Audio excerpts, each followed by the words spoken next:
I just, man. I gotta get all this stuff into. I just gotta get into them. And the audio's good. Yeah, we're good. Audio's not fantastic.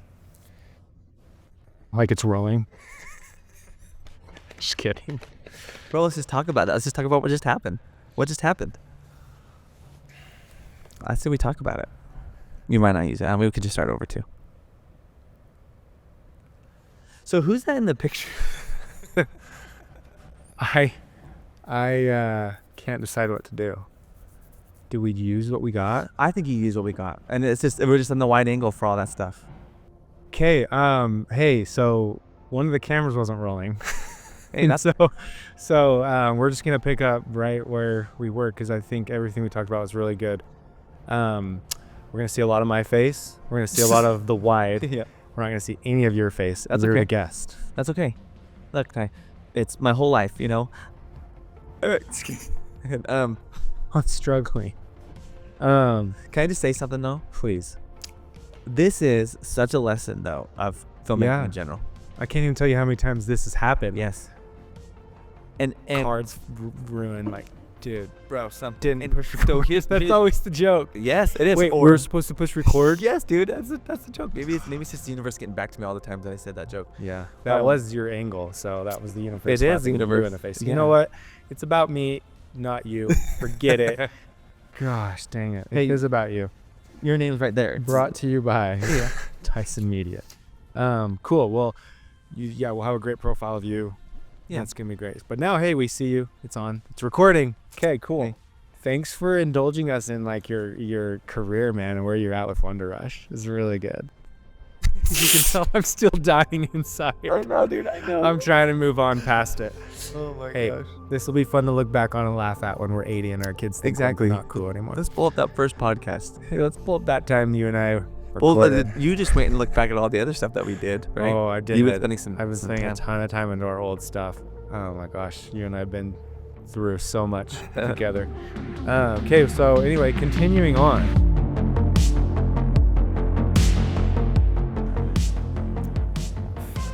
Okay, so this is the very first time we've ever done this, and I don't really know how it's gonna go. It's kind of a test run for us, but welcome to a filmmaker's journey. Obviously, we got a cool image up on the LED wall, and most importantly, we got our friend, really good friend, partner in crime, all the good things, been with me since the beginning, Zane O'Gwyn. Dude, this is awesome. Thanks for coming. Yeah, dude, of course. This is so cool. This is like, I think about from when we started, man, Yeah. to where you are and where I'm at, and like, Yeah, we've come a long freaking way. And that's the whole point of this podcast is like, I want to hear the journey, man. And you're the star for today. It's like, you're where you're at and you had to start somewhere. Something said, I want to make movies or I want to be creative. And then I would just want to kind of pick your brain of like the navigation along the way from that first moment to changing careers, I'm sure, like most people do when they find out they think they like something and then they kind of navigate a different route. But I wanted to start this thing with you because like I want to do this with you anyway, just because we literally, when we sit down, we talk and we get deep. And it's like my favorite thing to do with you is just to like talk to you and just let things happen organically. And so obviously we'll have a little structure. I want to hear about your journey, but I'll come in and jump in with a few questions, I'm sure, along the way. But basically, tell us a little bit about where you're at currently in your career. Like I just wanted to stay high level and then we'll go backwards. okay, cool. Yeah, so right now I own a production company called Wonder Rush, and doing everything and anything in the film world besides weddings. So What's Fair. I'll never do. Did you ever? Never did. You never did. Dude, all my friends did around me. Oh, I did. I did tons. Yeah, you did. That's amazing. You never touched weddings. Dude, and Everyone touches weddings. everyone did. And I was like, but I have a reasoning for that, and it proved true. It was good. And I also have another thing we can talk about later about my I guess the criminal mastermind, the ideas behind of where I've gone to where I'm at. And I stole from a lot of people. Yeah. I know. I was part of it. That's a joke. It's a joke. He's the most honest person in the world. No, so yeah, so now I own my production company, do a lot of mini documentary stuff.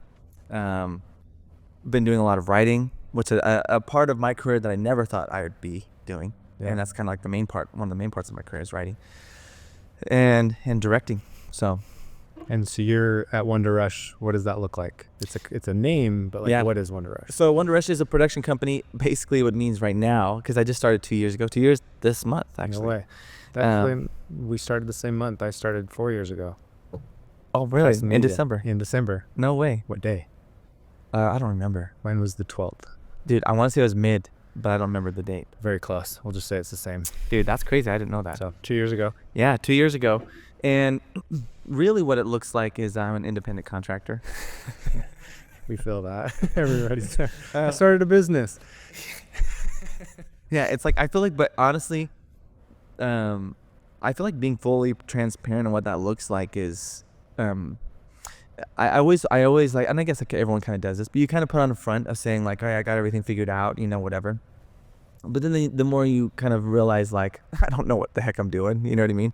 And you realize that people are like, whoa, you don't know what you're doing? I'm like, no, I'm still figuring. I deal with imposter syndrome. I deal with all that stuff. And but really the idea behind Wonder Rush is, eventually, we're planning on growing, but right now there's no full-time people. It's just me. I have two business partners, and their brains are in a totally different space. I'm creative brain, they're business oriented, and so that's why we work so well together. And so they handle all the stuff that makes me want to shrink into the tiniest version of myself. And anything with business, any of that stuff, which you thrive on, which is why I think we jived a little bit. Always been able to have great conversation because like I have creative, but I also love business. Yes, I and didn't that's know like that till recently. Yeah, which is crazy, but you thrive in it. Yeah, thanks. And the more I tried doing business, the more I just realized I hate it. And the more I do it, the more I love it. That's weird. Yeah. But so yeah, the idea behind it is essentially what I've learned. I worked for several different production companies, and I'm sure we're going to go into that. But I've learned that, look, I'm just going to hire people, my teams, and I have people like you are one of them. I hired you actually to do something.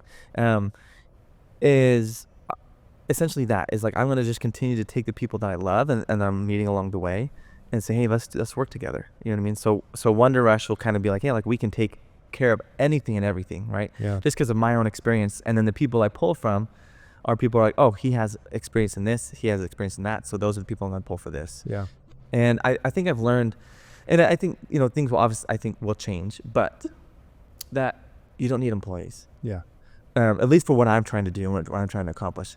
And I know people who have had employees in the past, and it's caused major issues. It's caused a lot of frustrations.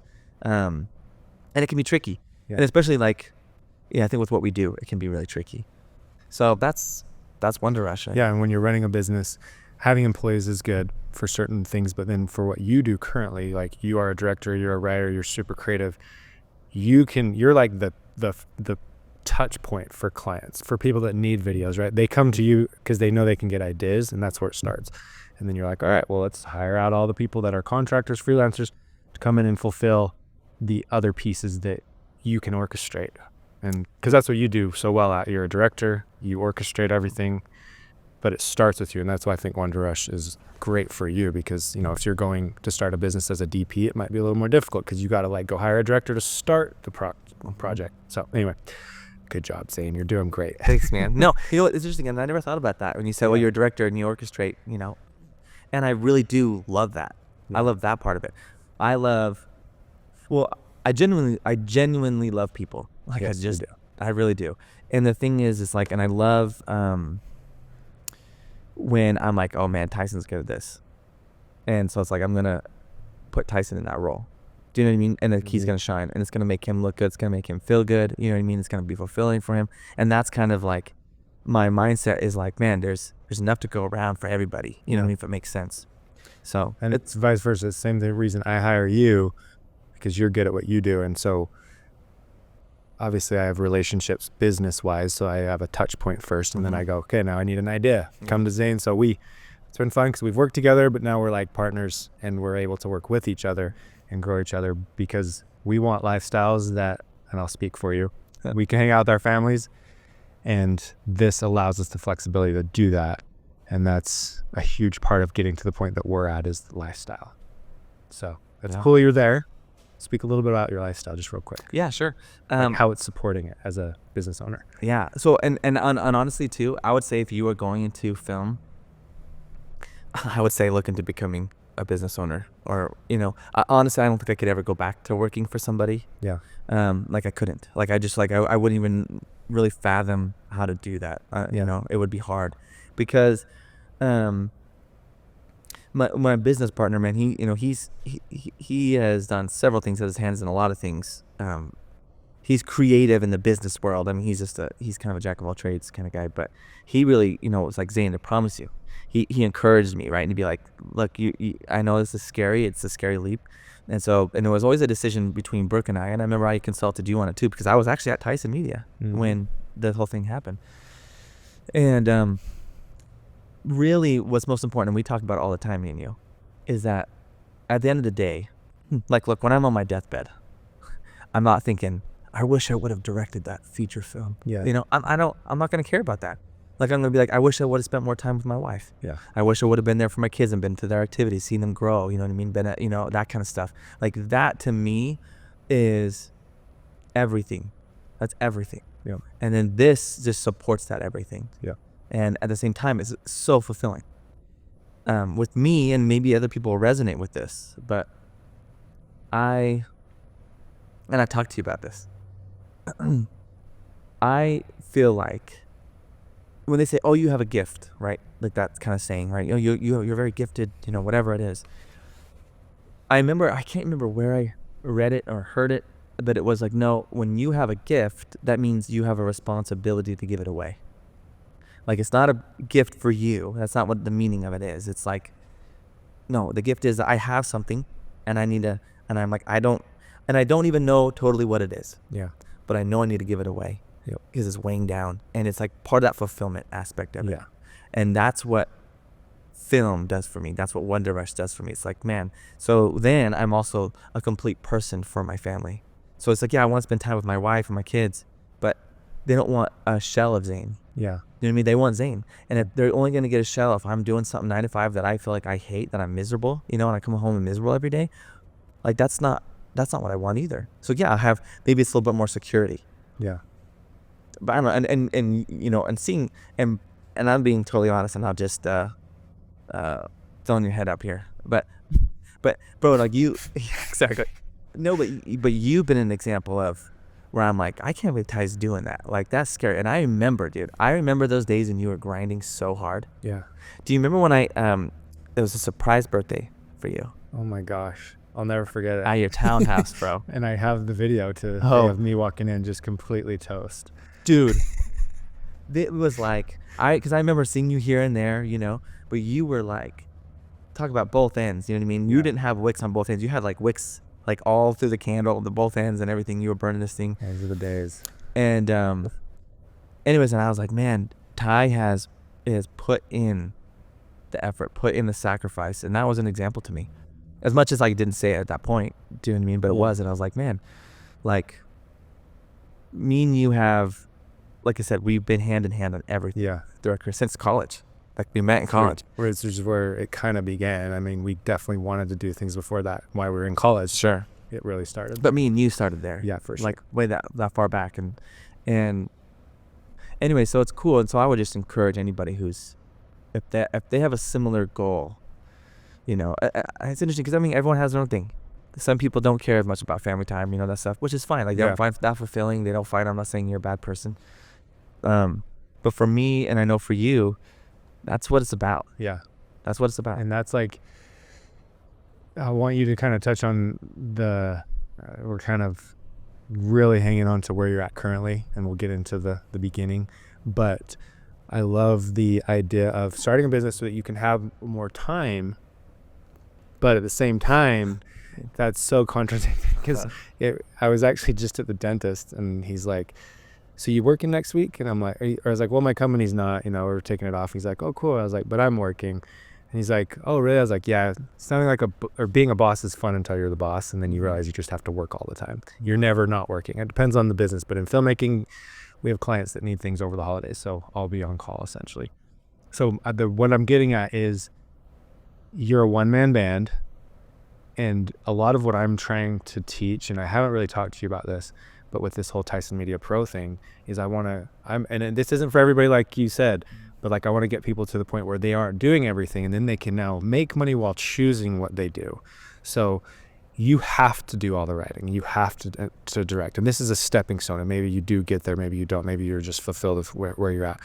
But I'm curious about getting to a point where in your business, you're just getting the clients and you have people doing the writing and the directing, and you are getting to jump in and advise and grow your company. That's where I want people to get, is to that point where you're really living the lifestyle, because with your family, because you can take a step back and be like, I don't have to work that day, even though I have a lot to do. Let me hear your thoughts on that. Like, is that interesting to you? Is that something you want to get to? Different fulfillment for other people. That's where I've gotten at Tyson Media now. And that's why I'm able to put so much time into growing, working on the business and not in it, right? That's really what it comes down to. Do you want to work in the business like you are, or do you want to work on it down the road? Bro, that's such a good question. And actually, and I think if my wife watches this, which, I mean, I don't know why she would, it's boring. She'll be like, maybe she when will. in it, she's going to watch it. She won't watch the other ones. Yeah. But I think she'll probably say like, yeah, more time. Yeah, of course. Like ultimately it will be. The other route, there's never an opportunity or chance to become that. Yeah. That's just never going to happen. Yeah. This is the only route to that. Yes. You have to do this. Yes. And so ultimately what I want to do is, I don't want to do these little projects. That's not my dream. Yeah. But you got to make money. I have to make money. Yeah. And ultimately, yeah, it would be that I'm just, other people are handing it off to other people. Mm-hmm. That is the goal for Wonder Rush. Yes. And because ultimately then I just want to make whatever I make, whatever I want to make. Like because I love narratives, man. If I could live my life making short films, feature films, series, whatever it was, that's my jam. That's like where I'm the happiest. That's where I'm the most fulfilled. And ultimately what my goal is I'm thinking is, okay, Wonder Rush is going to create that opportunity for me. And I still get practice. Right? Because it's like, yeah, you can go and do another job or go do sales somewhere or something like that, right? Mm-hmm. And it's like, but you're not getting the practice of filmmaking. I remember James Gunn, it kind of blew my mind one time when he said something like, people are like, well, how do you become a better director? And he's like, by directing. Yeah. And it's like, well, dang, like, how do you do that? Like, I have all these I'm a storyteller. You hear people, I get people all the time saying like, I want to do this. This is what I am. And then I'm like, well, what have you done? And they haven't done anything. And it's like, well, you don't know how good you are. Yeah. Or how not good you are. And you could be a savant at it, you know what I mean? You could just be like naturally really good at it. I'm not saying that that's not the case, but just think of what you could be starting and what you will be continuing. And for me, being able to start a production company and say, okay, I'm still in this, mm-hmm. because there are times I remember even early days when I remember James Terry, who was a very talented director of photography. I was actually just on a shoot with him. We'll definitely have him on this. Yeah, he'd be awesome to talk to you about it. But I remember one time we were doing this music video. Man, we did so many music videos. We did music videos together. Oh my gosh. And not bashing on music video creators, but I just like, it was like not fulfilling. It was like, oh my gosh, okay, we're doing this thing. Especially for who we were doing. Well, yes. That's dope. Yeah, I don't I should. Nobody heard it. Yeah. Anyway. So either way, I remember James was like super down. He's like, man, I don't want to shoot this. And I was like, bro. And so we had a plan. And we said, let's just practice. What do we want to do? Yeah. What if we wanted to try? Right now, here's an opportunity to do it. Yeah. I'll pitch them on the idea. And then let's see if they'll say they want to do that for that video. And that's what we kind of did. Is like, okay, we use it as practice to then, okay, what am I learning? What are we learning from this experience? And I think it's honestly, I believe that mentality is what's gotten even James, because James is now, at another level too. Has what got us there is because we looked at things as practice. Yeah, and you really don't know what you want to do. Like, that's the main purpose of this podcast, is like, you think you know what you want to do and you start trying things, and that's why it's important to do what you're doing. You got to practice, because you're going to learn. You think you're a director and then you're like, I'm actually not good at it. I'm really good with a camera, or I'm actually a logistical minded person. I need to be a producer, but you don't know until you practice. Mm-hmm. And that's why I want to hear about the journey, because people's it just bounces around, man. And then eventually you get to a point, and even me as a business owner, I'm like, I didn't know. I always kind of thought I might be good at business. I had an instinct of it. And so I had to scratch the itch, and I had opportunities. I was like, I got to do this. And so I did it. And now I'm like, okay, I love business, but I'm not getting there unless I'm practicing all the things that I did over the years, like you're saying. Yeah, So absolutely. And then it's just experience. And Yes. honestly, experience trumps everything. Yeah. Like, you can get people who naturally may have a vision. They have the whole film or whatever it is in their mind.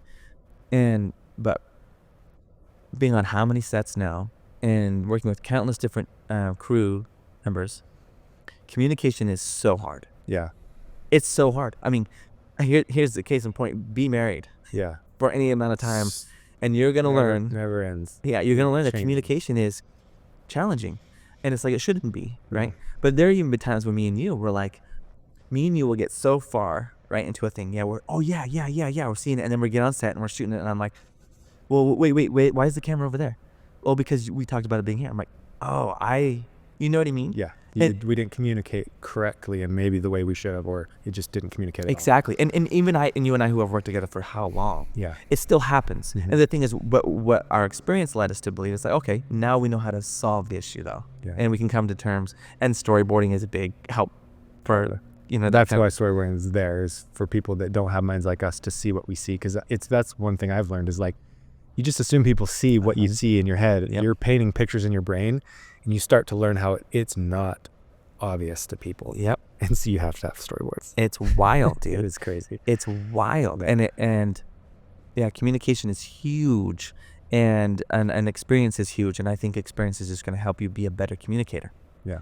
Really. And then it's going to help you to realize like how long things are going to take, because you're going to get all the time people be like, oh, this is just a little project. It's just a little thing. And there are times, I remember one time, I can't remember what shoot it was, but we were like, oh yeah, this is just real quick. And we didn't do a lot of pre-production on it because we're like, we've done this a million times, whatever. And then the things that we ran into were like, man, we should have just done it. We should have just done it. It's so stupid, right? And so that's just a thing you don't learn except for by experience. Yeah. And anyways, and that makes you just a more powerful filmmaker, more powerful person in general, I think. So bringing that all around, Yeah. it was about getting you to a point where you're not doing it all. So you do want to get to that point. yeah, absolutely. I think everyone does. I think everyone will figure that out eventually too, Uh-huh. because everyone's trying to get $100,000 a month, $50,000 a month retainer clients. That sounds amazing.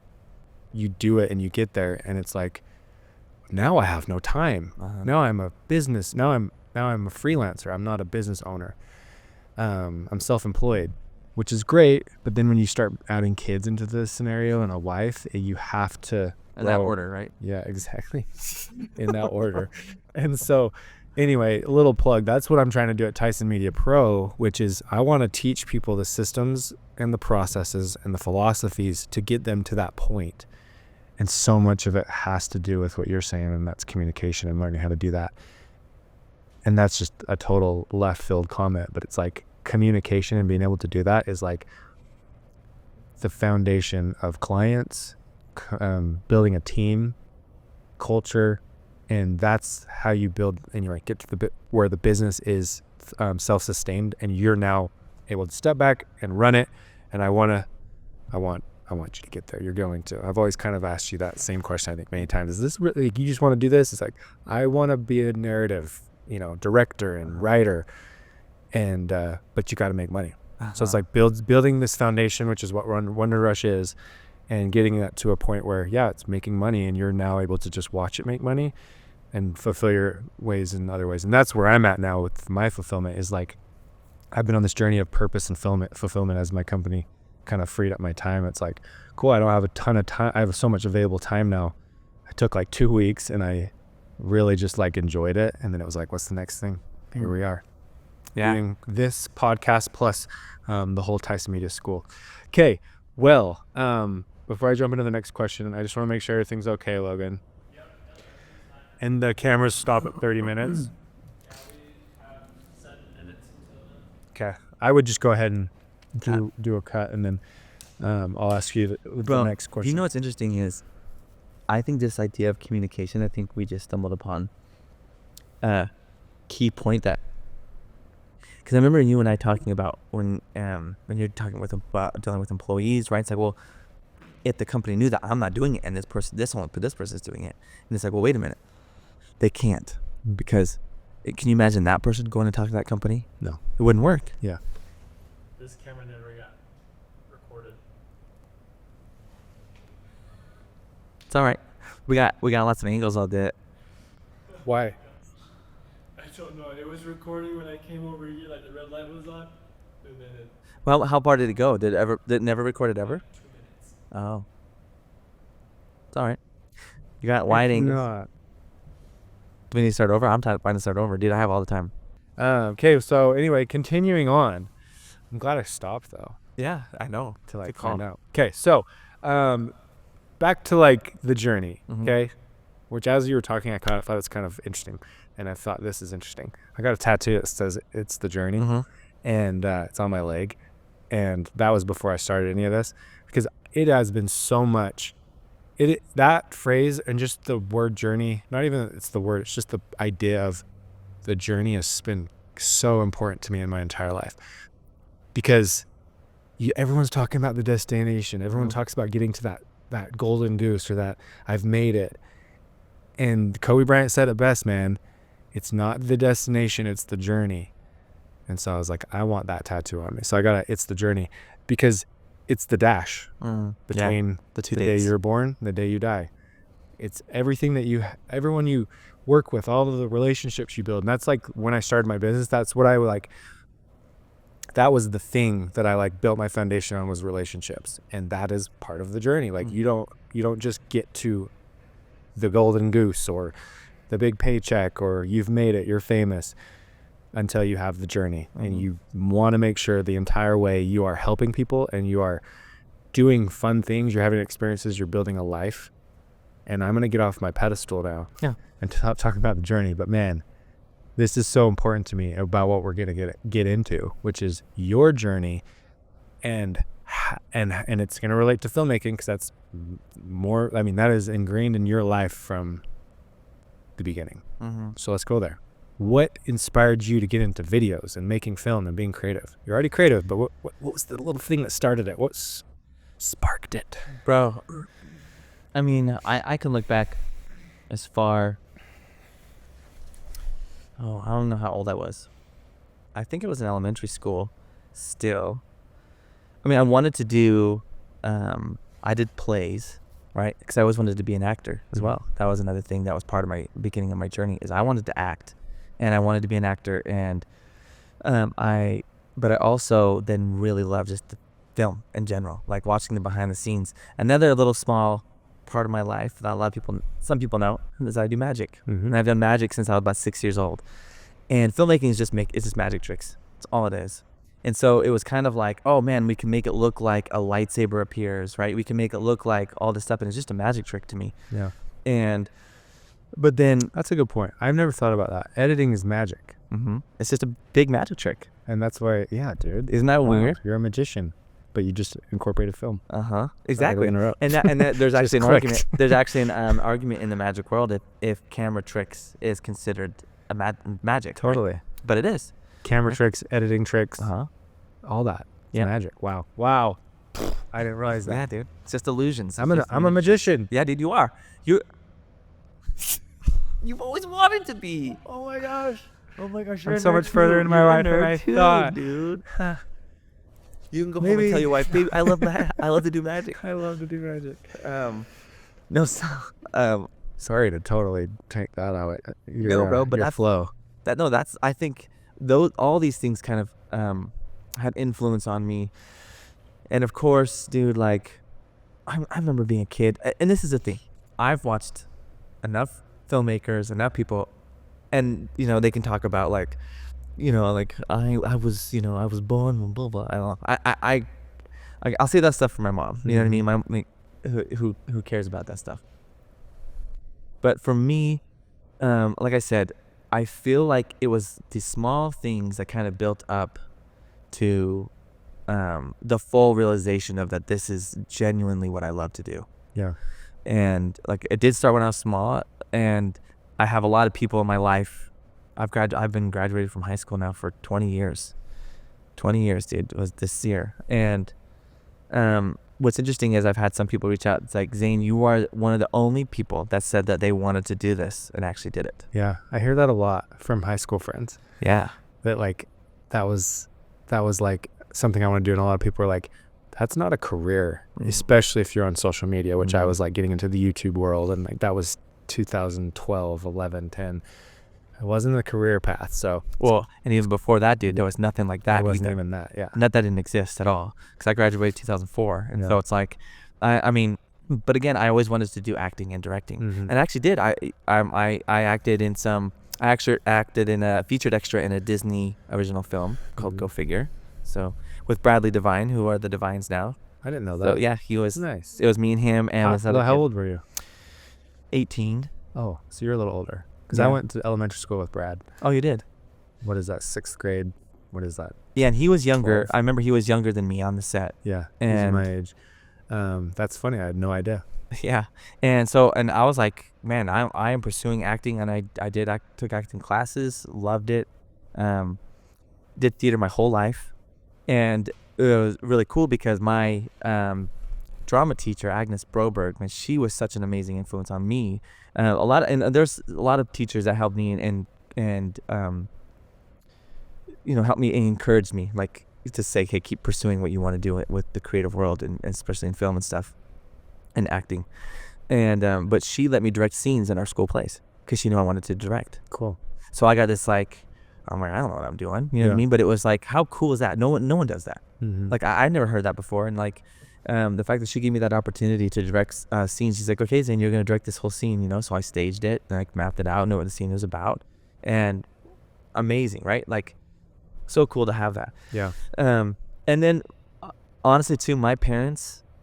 My mom and my dad like encouraged the crap out of it for me. Cool. Which I feel like a lot of people, and you hear a lot of actors and filmmakers, they'll Did a real encourage job. not to do it. Yes. Did a real job. Go be a doctor, a lawyer. Uh-huh. Yeah. Exactly. And that was not my parents, not even one time. It was always like, Zane, absolutely, And I mean, I owe everything to them for that. Because they bought everything that I need. I had that little mini DV camera, that I was making my movies on. I had Adobe. I don't even know what version it was before it was versions. Yeah. That was the ROMs that you had to like get and download and put on your computer. Yeah, man. And it was like, and that just kept on propelling forward. And you know what's funny is I didn't ever stop to think about if I could. I just did it. Like it was like, I'm just gonna do it. I know. Yeah. You just do it, but I feel the same way. Like you think back to that, like, why did I have this drive? Why would I do these things I didn't know anything about or pursue? It was just, I don't know, man. Just kept going. I don't know. And I honestly think being naive is a strength to an extent. 100%. That's probably the best way to say it, is we were naive. Uh-huh. Now looking back, we're like, that was hard. Yeah, it was. Why did I do and that? I watched people fall by the wayside. Yeah. You know what I mean? That was going on this filmmaking journey with. Yeah. I mean, acting for me a little bit fell by the wayside. I still get to do it. I've been in some stuff. Oh, yeah. And Lots. yeah, here and there. But I stopped pursuing acting because I wanted to make sure that I never conflicted anything with my relationship with my wife. Yeah. That was like a big thing. I was like, I can't do it. Makes sense. If there was ever a romantic scene, whatever it was, I couldn't compartmentalize that. Yeah. And kudos to you if you can. I just couldn't. That's something I could never do. Yeah. And so I just instantly took that out. And a little bit, a part of me, like, I think was sad about that. I still have dreams. I'm in plays and stuff still to this day. I haven't been in a play in I don't even know how many years. 20 plus years since high school. Yeah. So, but anyways, so those all things that kind of kick-started me, that naiveness. I mean, then I watched every single behind-the-scenes thing you could find on a DVD special features, because there wasn't any YouTube growing up, right? And like there was nothing like that, didn't exist. You couldn't go online and watch anything like that. It just didn't happen. Everything was the special features, or you'd buy a DVD that was a behind-the-scenes of, right? Yeah. And so those types of things, I just was hungry for them. I was a kid, dude, and watching the whole movie with the director's commentary, and I remember my friends would be like, "This is awful, So boring. this is so boring," and I was like, "What?" I was like, "This is like." I remember doing that with Brother Bear. Oh, really? I was probably a little older, but that was like the first one I remember finding out you could do director's commentary, Uh-huh. and it was so fun. Yeah. I loved it. Bro, it's anyways. So this is obviously why I think anyone who is in this world Yeah. is gonna say a similar story, and I've heard Yeah. other people say something similar. But it is this drive to it, and it just kept on feeding the fire, and then I got people who told me I couldn't do it, and that fed the fire even more. Mm-hmm. Like, cause I was like, and not because I necessarily like I had pride in that sense. It was just more along the lines of, again, I didn't think about that. Yeah. I just thought, I just really love this, and I don't care what they say about it. Do you know what I mean? But anyways, fast forward, you know what I mean? I went to high school, did film all through high school. Did it was like the morning announcements, but still making films. And then I went on a 2-year mission in the Philippines. But what's so cool there is that my mission president learned that I wanted to go into filmmaking, and so he actually towards the end of my mission gave me a camera and said, "Hey, make some fun training stuff or whatever." Cool. And there was silly stuff. So again, another person who just encouraged me. Yeah. Which is so interesting, and because I'll hear opposite stories a lot of times. Yeah. So people, discouraging people from that, and then even when I got married, I remember people telling her and saying, that you guys will never, like, Yeah. make it. You're gonna be poor. Yeah, it's not gonna be like it's not gonna be glamorous whatsoever, and that's another huge component again, that got me to where I'm at now is her. Mm-hmm. Is Brooke, 100%. Like, she got me through school, she got me through everything. Where I was just like, again, I'm just that creative brain. Probably undiagnosed ADD. I don't know. I'm sure everyone's probably to an extent. Yeah. But who's that a picture of? Just kidding. His squirrel? yeah, exactly. I think anyway, so those types of people, like I had those people that encouraged me, and even to my business partners, all that to you, to like all these things, right? Yeah. There's certain people that and that's what you want to surround yourself with, Yeah. because 100% I would not be able to have the strength, the courage, whatever it is, the wherewithal without that whole group of people. Yeah. Community. Yeah, that community that sure. got me to where I'm at today. And then also too, again, I genuinely love filmmaking. I genuinely love storytelling. I want to be better at it. It's a craft. It's an art that I take seriously. And that's, I think, another, component of where I see a lot of people who would struggle, to find it, is that, I best heard it this way. There was a writer, he was a novelist, and he attended a conference of another writer who was his same age, wrote similar type of novels, right? Like similar categories. And he was at this conference, and this guy was super successful, and this other writer was not at all. And he says, "What is your advice to me?" He goes, "This is killing me." And he says, "If you just tell me to keep going," he's like, "I don't want that advice." He's like, anyways, he said, "This is it's just hurting him," right? And so the guy who was the successful writer says, "You should stop writing." And I guess like the audience was like, "Oh, like what?" Like telling him to stop doing it, pursuing his dream. Yeah. And he says, "Writing has brought me nothing but joy. Yeah. And if it's killing you, then you're not in the right place." Yep. And I'm like, dang, dude, that's like such an interesting thing. And he says, look, and if you leave, right, and then you find that you can't breathe without writing, then you go back to writing. Yeah, and you find a different way about the writing. Yes, and then you can realize, okay, I found something else. I do love this. Yeah. Because you can get hung up on it. Like, do I really love this? Is this worth it, right? Is this worth, like you said, going through that? This is hard. Yeah. Is it worth it? Yeah. That all comes down to, I think, do you love it? Yeah. Can you breathe without it? Can you, I think that's a huge component for me in my life and my journey. That has been such a important, I would say, bedrock for everything that I've done. Yeah, and so much of it for me is also, you've kind of touched on this, is like getting to your deathbed and being like, I didn't dare to do this, or I didn't try this, and I wish I would have. What could have been? And I don't ever want to have regrets when I'm sitting there. So it's like that comes down to family life, kids, wife, business, being creative, doing things, and I'm always listening to that and making sure that I'm going down that route that I feel like is, I won't have regrets. You got to try stuff. You got to do things. Let's see. What was the question I had? I had a great one. That one, I didn't write it down. That while you were talking about Oh, Zane, you're lying about your journey. There's a piece in there that you didn't talk about. That is when we met. Oh yes, You were going to be a freaking Steadicam operator. that was my in. Oh, was it? Yes. So Okay, you want to talk about my strategy now? Okay, so I honestly thought that you were just like, I want to be a Devon Server Tramp guy with a Steadicam. And Furthest like I did. Well, that's where we connected first in Yes. college. Was like, I loved the glide cam. You had a Steadicam, or we both liked Devon Server Tramp. We wanted to kind of go do NFL games or pro games and be that Steadicam operator. And we were both kind of, I didn't realize that was a play. Yes. Interesting. So and so I'll tell you my whole strategy and because this I think is important. I did gloss over this quite a bit. So wanted to direct, wanted to act. Never thought I'd be a writer. Like, dude, I'm telling you, I hated reading growing up. Yeah. I was probably slow at it. Dude, I was the kid in class where, you do those bubble tests and they're like testing like how far along you are. I was like staying in till recess because I wasn't done yet. Yeah. And watching everybody be done around me. Like, I was that way. bro, that was my whole life. And so I never had any confidence in Yeah. thinking that like, oh, when you hear a writer, that means you're good at grammar. That means you're good at, like sentence structure, all this other stuff. And so I just never thought it was in the cards. Yeah. At all. And but now it's like one of the main things I do. I do a ton of writing. So that wasn't in the playbook. That came later. But what was though is I said, okay, when I went to UVU, I actually started at UVSC, then went on my mission, came back, dated a girl that just she called off. She broke up with me. It was lowest part of my life at that point as far as like heartbreak goes. And then I didn't want to do anything.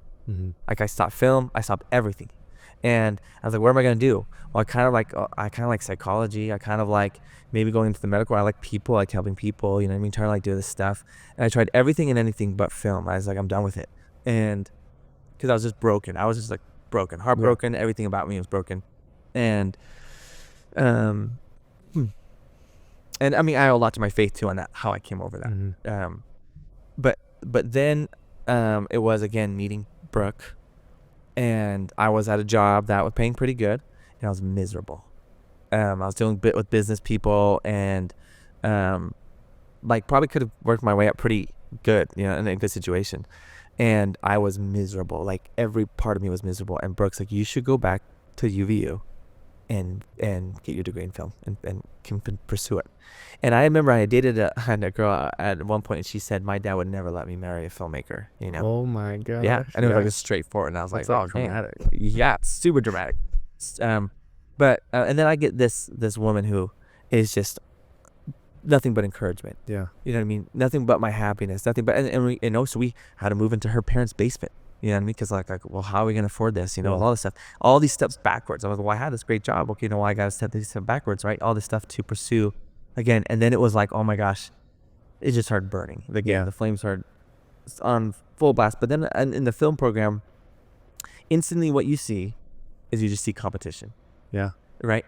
And that's how you treat it. And I hated it, bro. And it was like everyone. There was a class of people who were the best, right? Who were like had all these experiences. Yeah. And teachers' pets. Yes, the teacher's pets. It was the teacher's. This person has the most. Like, and I'm like, okay, this is weird. So I was like, well, how am I going to be? And then I'm hearing everyone's story about how they want to be a director.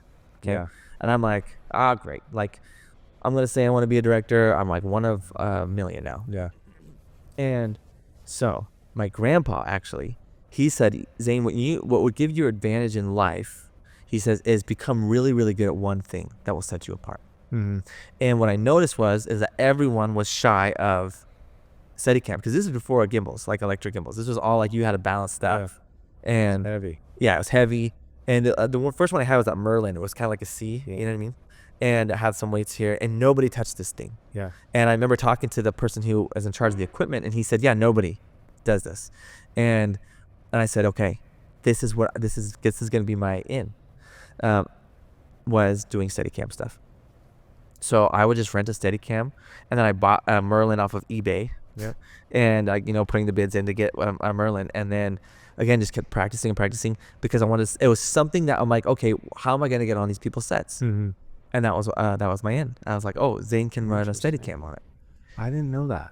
Yeah. So Because I remember that version of you at school in my mind. When I think of you now, I'm thinking of this writer, creative guy. My hair was like long to my yeah, shoulders. When I think of that person, I think of you were a Steadicam operator. We were gonna be operators, because we were the only two really that. Yeah. I loved the glide cam, and that's really interesting. That's very intelligent, very smart of you to have a plan like that. Like I would have imagined it's like, I'll try the Steadicam and see if it's like, you had a plan that you were there to execute. Yep. Smart. Yeah. So I was 100% my plan. And then I noticed another part of the issue. I was like, okay, well, I want to direct. Well, I actually, it's a funny story. I saw a guy, a fellow director out here in Utah. I won't say names. But he posted, I remember in his early days, he put a post up on Facebook and he said, hey, is anyone looking for a director? I'm happy to do it. And I'm like, bro, nobody. Nobody's like, I just wrote this really great thing. I need a really good director. You know what I mean? Like, No. like, it didn't You doesn't- write it and then you especially- direct it. Yeah, especially when you're coming in. So I was like, well, the only way I'm going to get opportunities to direct is if I come up with the stuff to direct. And that was, again, that kind of the beginnings of my writing journey was like, okay, well, and then people were like, oh, wow, you wrote that? And I was like, yeah, like, I didn't think anything of it. And then I kept on getting like kind of compliments about my writing, and people were like, well, I don't have any ideas. And then they're like, Zane, you should be a writer, right? Yeah. And I was like, what? Like, Yeah. never thought that would be the case. But then when I started diving into it, man, it was like another fire like I didn't know existed in me. But it was something I was doing always along the way. I just never realized, you know what I mean? Because when you're a kid making movies, you're like, okay, and then I always called it playing pretend and filming it, Yeah. right? And That's exactly what it is. that's all it was. You know what I mean? It's just like, well, and then what if this happens, right? And still to this day, Yeah. What if we did this? What if we Yes. make believe all these things? yes, you just make believe the whole time, and then we laugh about Yeah. stuff. You know what I mean? We're like, Yeah. oh, that'd be so sick, right? Yeah. And then Yeah. then you film it. So I just never really took it into it. Then I was like, okay, well, then I just need to hone in and learn structure, right? And then everything I could and learn, right, about the craft of writing and screenwriting. Yeah. So I focused on that as well. And honestly, that helped me become a better director. Yep. On top of that. So the other thing that I wanted to do after, okay, so I started working at a production company called Refinement. They turned into Big Door, right? And we met at school, but then we started we said, hey, Tyson, we're doing this Big Door thing. Mm-hmm. And you're like, Zane, I just got an opportunity to intern for Devin Supertramp. Yeah. And Devin Supertramp was unreachable, Yeah. right, at this point. And I was like, bro, yeah, no, you're not working here. Yeah. Same. You know, Like, I didn't think I was gonna get that opportunity. Yeah. Like, even when I applied. and so you worked your butt off in there, and I actually had competition in there. And But before that, we were at Refinement, uh-huh. and you guys were trying to get me to work there full time. Yep. And I quit my job that I was at. It was Yep. like a construction type job. I was out for 6 years, and then I decided to go full time with you guys, and then it just didn't work out. Like, the story is that like I had the option of like going full time or working at Devon's part time and trying to get in. So I just took that leap, and I actually went for because the you got Devon thing. into being behind the scenes, right? Yeah, but I wasn't even like on his team yet. I was still in that trial period, but like Big Door didn't want me full time. Oh yeah, we wanted you. Yeah, and so Somebody didn't want you. and so I took that leap and just was like, I'm gonna make Devon's things work, and it was freaking hard, and I couldn't understand why it wasn't working. I was being overlooked, and it ended up working because I just stuck with it. But anyway, you can keep going with but that was But kind that of the goes story into there, which how- I forget about. How I get the next opportunity. Yeah. Because of my idea of learning the Steadicam, then I was able to, because even at Big Door, I got to play director. Yeah. That's how it was told to me. Yeah. On some things. But it was a 24-hour film festival that we did, where I think everyone who was at Big Door, the upper management, saw what I actually can do Yeah. as a director. And all of a sudden they're like, wait a minute, okay, he Yeah. knows what he's doing. He knows what he's talking about. So Steadicam was kind of my in, and I was like, okay, that's going to get me in. It's going to get me, and it did. It got me work in the industry, Mhm. right? And then you're like, Zane, probably a year later, because it was a year later, and you said, Devin's looking for another guy who can run Steadicam, and you're the first person that came to mind. For sure. Yeah. Yeah, because we did it together at Uh-huh. UU. And I was like, I remember telling my wife, okay, I got to talk to my wife, I guess, about it. And it was seriously, I think it was 2 seconds. I remember running down the stairs in my in-laws' basement and being like freaking out. And Brooke being like, what? I'm like, okay, Tyson just called me. They want to try me at Super Tramp. Like, I had to do a trial thing still, but I'm like, oh my gosh, like, what do I say? She's like, of course. And I'm like, but I had to keep it under wraps, remember? Yeah. So, because I had to like, how am I going to get time off of Big Door? I can't tell I'm looking for another job. Yeah. And so I faked something. And we weren't even sure Super Tramp was going to work. So we're like, Correct. we had to get you in with Devin. And then I couldn't be posted because people followed you. So I'm like, Ty, you can't film me. Oh my gosh, yes. You can't put me on your social media. You were shooting our behind the scenes videos and you couldn't talk behind the camera. Yeah, I was hiding. I was hiding behind it. And then going into the Super Tramp thing, I mean, there's a whole bunch there of advocating for myself, because I did have to advocate for myself. And even when I got into Super Tramp, I still never, I was there for, and I remember talking to Devin about this, but I remember working there for, I don't know how many months, 6 months maybe. And I'm doing behind the scenes and I'm doing vlog stuff, and it's so unfulfilling, right?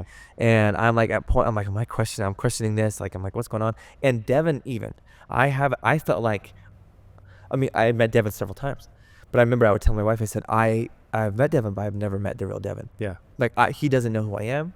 Yeah. Like, and I remember that too. It's like, and I needed him to understand who you were, and he just was like, Zane, like, is he a good fit? I don't think he is. And I was just like, you don't know Zane. Carter started to see that side of you, and we're like, we got to get Zane in. Yep. And that was awesome. And then even at that point of when I was in, Devin still didn't give me the time of day, because he was busy. I mean, he was like, you guys were pumping out videos like crazy. Yeah. And I was like, it was a road trip, and it was because you advocated for me. Final Fantasy. Yes, Final Fantasy. You were in it. Yeah. And so they needed you, and Devin needed to be in it. And they said, well, we need someone to do Steadicam. And like, he was going to call back somebody who didn't. And I was like, no, Zane. We can have Zane come be it. And he's like, no way, I don't know if I trust. So he had you come on that. Yes. Holy smokes, he had you come on the slip inside thing. Yes. Was that your trial, like with I remember you had a Steadicam on that shoot. The first shoot I did was the ice castles. Did he but I think he had you like film a couple shots. Yes, he has Zane here, and he set the camera for me, and he goes, you're going to chase me around the parking lot. Yes, okay. And so he's like, that's good. Yes. Coming to Final He's Fantasy. like, you're coming to Final Fantasy. Yeah. So he's like, hey, Zane. And he did all this stuff. He like ran fast. He went slow. He had me go sideways and all this stuff. And me and Carter were probably in Belize. Yeah. You guys were gone. And I was just different places. I'm like so nervous. I'm like, oh gosh, I can do this. And it was the red too. Yes. Right. Super heavy. So heavy.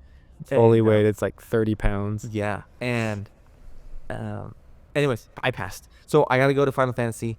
And but even that shoot was very interesting, because I am like driving a car by myself, and because you guys are filming, like it's a road trip filming. Me and Craig and Scott were in the car together, and Devin. Yeah. And then then it wasn't until Devin came back, and he sat in the front seat with me, and then we were making conversation. And I'm like, have you seen any of the stuff I've done? And he's like, no. And so I pull him up stuff, and he watches some of my stuff, and he goes, oh my gosh, Zane. Oh my gosh. Like, he was like, oh my gosh. Like, what have I been doing? Like, using you for behind the scenes this whole time. Yeah. And it was like, wow. And then it was like this amazing moment. And then Devin's like, hey, Zane, you're going to edit this one too. Yeah. And that's when I said, well, Devin. He also wanted you to help direct. You started to come in and direct on that road trip. Yes. Because started to shine. Originally I was just, he was like, Zane, I just want you to shoot it. And then he's like, Zane, you're going to edit. And I was like, well, Devin, then I think we need to add a story. Yeah, that's right. Oh my gosh. And that's why I put in the story together. And that's how honestly kickstarted. And then here's my next strategy. From that point on, though, I became camera phobic. I didn't want to pick up a camera because I wanted to be a director. Yeah, that's right. And so now I had my opportunity. I remember running into other people, and they said, I'm only going to be a director. And Devin was trying to give him opportunities. And he's like, well, no, you're going to probably do everything, right? Yeah. And people are like, no, I just want to direct. And I remember thinking, I'm like, that's so foolish. Mm-hmm. It's so foolish. And you don't have the ability to say that you're just a director. And so then I became camera phobic, and that's when I was like, and then you saw everything kind of shifted at Super Tramp, and because Devin always wanted to do narratives as well. Yeah. And then we were like, okay, now we're actually just going to have a DP, and then we're going to have a director who doesn't run the camera. Because before at Super Tramp, it was always, if you were directing, you were running camera. Yes. Because you did that. The same with Devin. Like, he was directing and shooting, and we were both different teams at that time. Like, I was shooting with Carter, and he was shooting with Seth. And then you were doing a lot of our edits and behind the scenes, and then you started to change that whole dynamic of like, okay, we have a director now, and then I would shoot for you, Devin would shoot for you, or Devin would direct, I'd shoot for him. Yep, exactly. And I think honestly it elevated everything Yeah. because you watched the storytelling, you watched everything kind of just got elevated because of, I think it wasn't trying to be one cook in the kitchen. You know what I mean? Like it was like, oh no, we have roles Yeah. and we can, not dinner roles, not the kitchen roles. We have The filmmaking Hawaiian roles versions. and we respected them. And that was a huge thing. It was, I trust him as a DP. He trusts me as a director. You know what I mean? It wasn't trying to take over. Yeah. And that's a big, I think, problem that a lot of people have. But anyways, so it was, I became camera phobic, and it's funny because, you know, even when I came back with working with you 5 years later after You had to start it was shooting again, and I was like, oh man, I haven't done this in so long. Yeah. And I was like, that's all I did. But we before. really brought you into like the idea and creative and director. But I did. But like you are right now, you got to make money and we got to have a business. And Bam. So that was my strategy. And honestly, it's like it worked out really well for me. Yeah. As far as like, okay, I set myself apart differently to get on sets, and then I just waited for my opportunities. I was patient, and then I also had stuff under my belt, like on my own time. You know what I mean? Stuff that I could show. And then when I finally got the opportunity, I was ready. I was ready for the opportunity. And then I was like, okay, now I have control of this. And now I don't touch the camera anymore. I just direct. Yeah. And I became a director. So it's like, and here you are. Here I am. Running your own thing, directing and being creative. Crazy, man. I learned a lot. That was wild because, like, yeah, I thought I knew you and I knew all aspects. You were a very slimy person. But in all you had ambitions beyond what we even imagined. Just kidding. But no, you're very smart, very tactical. I feel like I just kind of like rolled with the punches because like I wanted to be a director, and then I was like, actually, I really love DPing, and then I was a DP, and then loved camera operating, and anyway, it's just kind of like unfolded in front of me. But you had like I'm gonna do this and then do that, and then blah blah blah. I'm a director. That's cool. Yeah. Good for you. Thanks, man. Proud of you. Thanks, dude. Well, I think that's gonna be the end of this episode. Cool. Super good. I think it went exactly how I would expect. We heard your journey. Yeah. I think we learned a lot along the way. We're inspired. So, guys, this is our first episode. Thank you for watching. Subscribe. I haven't done this in a long time. Wow, dude. I was making a joke about it. I was going to say, hey, make sure to like and subscribe. Oh my gosh. Hey, At the end of every video we did at Tramp, even like my vlogs, and I haven't done that in forever. We're back on YouTube, guys. Make sure to subscribe. We're going to be doing the same thing with a lot of other people. I feel weird talking to that camera and not you. But the idea is we're gonna hear the journey of other filmmakers because everyone's got a different one and they all ended up different than where they started. I think they're probably not as smart as Zane was, where he's like, I want to do this and I'm gonna do all this to get there. I think a lot of people start somewhere and then they end up in a completely different place just based on what they like and try. So, like the video, comment. We want to hear questions. Make sure you go check out Zane on Instagram, Wonder Rush on Instagram. He's got a website, wonderrush.com. Go check that stuff out. We're buy my merch. Just can't have merch. Buy his Wonder Rush merch. Go give him a Venmo, and then he'll start to get you some Wonder Rush merch. We're gonna put this thing on podcast or on Spotify as an audio podcast, iTunes Music, and then we're gonna do a lot of shorts on Instagram, which will be fun to collaborate with you on Wonder Rush. I would love that. And I was just thinking, bro. I mean, maybe you already did, but we need to do yours, dude. And I want to interview you. I think that'd be fun. Switch seats. I want to interview you about your journey. Yeah. I would like to talk about my journey, and I don't know if I could do it with anyone else, better than I would with you. So, dude, I want to get like Jack on here. I want to get James on here. I would like to get Devin on here. That would be crazy. Carter, Seth. I don't know. Is Seth still in filmmaking? Bubba, Creighton. Yeah. All of the old homies. Yeah, absolutely. Back in the day. That would be super fun. So many people. Okay, well. Thanks, guys, for watching this. This is a super long one. I honestly think they don't ever should have a time limit because it's whatever it ends up being. So thanks for watching. Let's go ahead and cut this now. You don't want to say over and out? I thought it right as I was ending it. It was like over and out. Bro, I thought I told you my whole strategy. I didn't know That's that. funny. Dude, I was thinking, because I was like, we need to make sure we talk about the Steadicam thing. Yeah. Because your journey changed. But no. You were smart about it. Very tactical.